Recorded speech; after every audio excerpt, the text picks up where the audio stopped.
మన చరిత్రలో ఎంతోమంది రాజులు మరొక రాజ్యాలపై యుద్ధాలు చేసి సైన్యం మొత్తాన్ని ఓడించి వాళ్ళ రాజ్యం ఆక్రమించుకున్నారు. దీనివల్ల పెద్ద ఇంపాక్ట్ కూడా ఏమీ క్రియేట్ అవ్వలేదు. మహా అయితే ఈ రాజు యొక్క రాజ్య విస్తరణ జరిగేది. మరొక పక్క ఓడిపోయిన రాజు యొక్క కీర్తి పోయి ఒక మహారాజుగా ఉండే స్థాయి నుండి సామంతరాజుగా పనిచేసేవారు.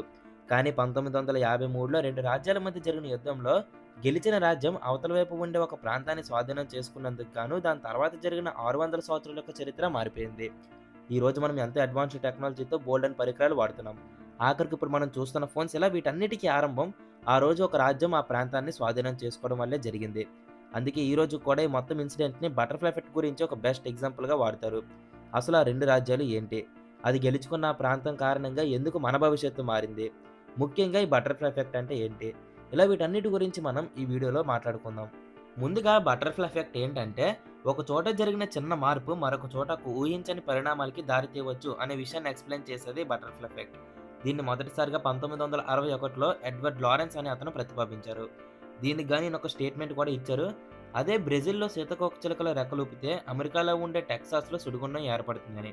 ఇక్కడ ఆయన ఉద్దేశ్యం ఏంటంటే సీతాకోకచిలుక అనేది చాలా చిన్న జీవి. అలాంటిది అది రెక్కలూపినప్పుడు ఏర్పడే గాలి యొక్క ఫోర్స్ కూడా పెద్ద మొత్తంలో ఉండదు. కానీ అంత చిన్న ఫోర్స్ కారణంగా కూడా మరొక ప్రాంతంలో సుడిగుండం ఏర్పడే అంత ఇంపాక్ట్ క్రియేట్ చేయవచ్చు అనే ఉద్దేశంతో ఆయన ఈ స్టేట్మెంట్‌ని చెప్పారు. ఉదాహరణకి మీరు రోజు మీ కాలేజ్‌కి లేదా మీ వర్క్ ప్లేస్‌కి వెళ్ళడానికి 8:00కి మీ ఇంటి దగ్గర బస్ ఎక్కాలి అనుకుందాం. కానీ ఒకరోజు మీరు మొత్తం రెడీ అయ్యి బస్ స్టాప్‌కి వెళ్ళేసరికి కేవలం 10 సెకండ్ల లేట్ వల్ల మీరు బస్ మిస్ అయిపోయారు. ఆ తర్వాత బస్ మరో 15 నిమిషాల తర్వాత వచ్చింది. అది ఎక్కి మీ ప్లేస్‌కి వెళ్ళేసరికి మీరు అనుకున్న సమయానికి రీచ్ అవ్వలేకపోయారు. అయితే మీరు ఇంటి దగ్గర రెడీ అవుతున్నప్పుడు ఎక్కడో 10 సెకండ్లు చేసిన లేట్‌కి గాను మీరు ఆ రోజు అనుకున్న చోటికి లేట్‌గా వెళ్లారు. అది తింటున్నప్పుడు అవ్వచ్చు, లేదా అద్దం ముందు జుట్టు దువ్వుకుంటున్నప్పుడు అవ్వచ్చు. ఇలా కేవలం ఒక్క 10 సెకండ్ల లేట్ వల్ల అక్కడ దాదాపు 20 నిమిషాలు లేట్‌గా మీరు మీ వర్క్ ప్లేస్‌కి వెళ్లారు. దీన్నే బటర్‌ఫ్లై ఎఫెక్ట్ అని అంటారు. అయితే దీనికి మనం చెప్పుకోబోయే కథకి సంబంధం ఏంటంటే అది 1453. అప్పటి యూరప్ ఖండంలో ఉండే ఒట్టోమన్ ఎంపైర్ మరియు బైజాంటైన్ ఎంపైర్. ఈ 2 రాజ్యాలకి ఒక యుద్ధం జరుగుతుంది. అలా 1453లో జరుగుతున్న యుద్ధంలో ఒట్టోమన్ ఎంపైర్ గెలవడంతో ఈ బైజాంటైన్ ఎంపైర్‌లో ఉండే కాన్స్టాంటినోపుల్ అనే ఒక ప్రాంతాన్ని రఫ్‌గా కొడితే ఇప్పుడు మన విశాఖపట్నం జిల్లాలో 10% కూడా ఉండదు. అంతే అంత ప్రాంతాన్ని స్వాధీనం చేసుకున్నారు. అయితే వీళ్ళు స్వాధీనం చేసుకున్న ప్రాంతం అటు యూరోప్‌కి, ఇటు ఆసియాకి బోర్డర్ కింద మధ్యలో ఉంటుంది. మన ఇండియా నుండి స్పైసెస్ మరియు చైనా నుండి మిగిలిన ఐటెమ్స్ యూరోప్‌కి దీని ద్వారానే సరఫరా చేసేవారు. అయితే ఈ ఒట్టోమన్ ఎంపైర్ దీన్ని స్వాధీనం చేసుకొని ఈ ట్రేడ్ రూట్‌ని బ్లాక్ చేస్తుంది. దీనివల్ల అక్కడ యూరోపియన్స్‌కి బాగా మైనస్ అయింది. ఎందుకంటే వీళ్ళు ట్రేడ్ రూట్‌ని బ్లాక్ చేశారు. ఇప్పుడు మరొక సీ రూట్‌ని కనిపెట్టడం అంటే సాధారణమైన విషయం కాదు. ఇంక చేసేదేం లేక కొలంబస్‌కి అప్పుడు రాజులు ఎంతో డబ్బులు ఖర్చు పెట్టి అతన్ని పంపిస్తారు. అలాగ అతను ఇండియాకి సీ రూట్ వెతకడానికి వచ్చినప్పుడే అతను ఒక ప్రాంతాన్ని కనిపెట్టారు. మొదట అదేదో చిన్న ప్రాంతం అనుకున్నారు. గాని దాని తర్వాత తెలిసింది అదొక మహాఖండం అని. అదే అమెరికా. అతను ఏదో ఇండియాకి సీ రూట్ కనిపెడితే స్పైసెస్ అవి ఇంపోర్ట్ చేసుకోవచ్చనే ఉద్దేశంతో బయలుదేరితే, దానికంటే 1000 రెట్లు ఎక్కువ ప్రీషియస్ అయిన అమెరికాని కనుగొన్నారు. సో, ఇంకొక్కసారిగా యూరోపియన్స్ అందరూ అమెరికాని ఇన్వైట్ చేసుకోవడానికి బయలుదేరుతారు. స్టోరీ ఇక్కడితో ఆగిపోలేదు. ఈ అమెరికాని స్వాధీనం చేసుకోవడానికి వెళ్తున్నప్పుడే యూరోపియన్స్‌కి ఈ ప్రపంచ దేశాల్ని ఆక్రమించుకుందామని ఒక ఐడియా వచ్చింది. దాని తర్వాత కొన్ని శతాబ్దాల్లోనే మన ప్రపంచంలో మాక్సిమం దేశాల్ని వాళ్ళు ఆక్రమించుకున్నారు. అందులో భాగంగానే మన ఇండియా కూడా వాళ్ళకి బలైపోయింది. అదే సమయానికి 1750 ఆనాటికి ఈ స్టీమ్ ఇంజిన్ కనిపెట్టడంతో ఇండస్ట్రియల్ రెవల్యూషన్ మొదలైంది. ఇండస్ట్రియల్ రెవల్యూషన్ వల్ల యూరోపియన్స్ వెనక్కి చూడలేదు. ఇంకా మరింత పవర్‌ఫుల్ పీపుల్‌గా అవ్వడంతో ఎదురులేని నియంతలుగా ఎదిగి ప్రపంచ దేశాల్ని గుప్పట్లో ఉంచుకున్నారు. ఈ సమయంలోనే రైఫిల్స్ కనిపెట్టడం, వాటిల్ని ప్రపంచ దేశాలకు సరఫరా చేయడం వంటివి చాలా జరిగాయి.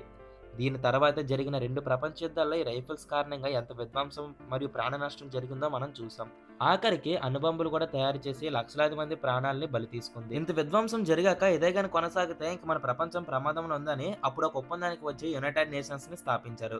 యునైటెడ్ నేషన్స్ వల్ల యుద్ధమైతే ఆగింది గానీ, ఈ దేశాల మధ్య ఉన్న పగలు మాత్రం మరింత పెరిగాయి. దాని కారణంగా ఈ 2 అగ్ర దేశాలైన అమెరికా మరియు రష్యా వాళ్ళ యొక్క పగని డెవలప్‌మెంట్ రేస్‌లో పడేశాయి. అందులో భాగంగానే ఆ పోటీతనంతో ఎన్నో స్పేస్‌కి రిలేటెడ్ అయిన పరికరాలు కనిపెట్టడం, మిలిటరీని అడ్వాన్స్ చేసుకోవడం, ఇలా టెక్నాలజీలో అంచెలంచెలుగా డెవలప్ చేసుకుంటూ వెళ్ళడం వల్లే ఇప్పుడు మనం చూస్తున్న డెవలప్‌మెంట్ సాధ్యమైంది. ఇప్పుడు చూస్తే 9 దేశాల దగ్గర అణుబాంబులున్నాయి. దాదాపు అన్ని దేశాల్లో ఇంటర్నెట్ యాక్సెస్ ఉంది. లైఫ్ ఎంతో సింపుల్ అయిపోయింది. మనం చేసే ప్రతి పనికి ఆల్టర్‌నేటివ్‌గా ఏదో ఒక పరికరం ఉంది. ఒకసారి మనం 1950లో మన ప్రపంచం ఎలాగుందో, మరియు ఇప్పుడు ఈ 75 ఏళ్లలో మన ప్రపంచం ఎంత అభివృద్ధి చెందిందో చూస్తే మనకే అర్థమైపోతుంది.